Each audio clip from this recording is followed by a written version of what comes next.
what would you say is your craziest overseas story so far? Oh man, my crazy overseas story. Uh, being in Europe and COVID hitting, and it was crazy. Like it was crazy and scary. So that's probably one of the biggest. Yeah.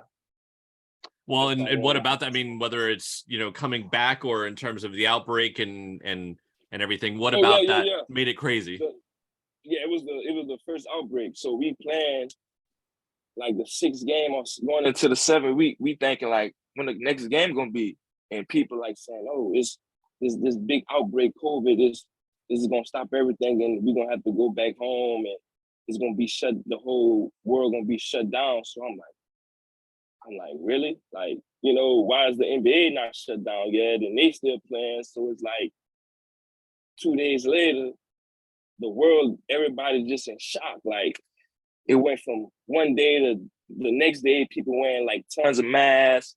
So it's just like, oh man, like the border, some of the countries getting shut down, airplanes, airports are getting shut down. We trying to rush to get back home, find tickets. So man, it was just like it was scary. It was scary, but it was. And you're in Kosovo at this point in time, right? Mm-hmm. So, some of the people that we've talked to, certainly, there's a rush to get back, especially when certain countries are saying, hey, look, especially, being an American at the time, the president that we had at that moment in time, I'll refer to him that way, was like basically get back. And so it's one thing if you're playing sometimes like, in places like Italy or, Germany, where you've got like a direct flight. What was your experience like trying to get from Kosovo back home?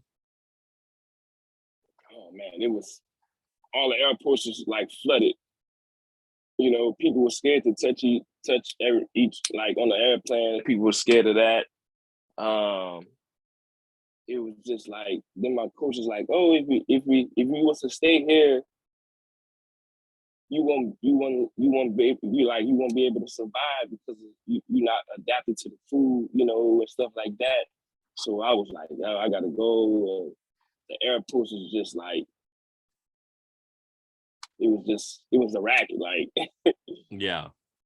Hello, and thanks for watching. Be sure to give the video a like, and you can watch more videos over here. You can also click subscribe over here so you're notified when we have new content here on Expat Hoops.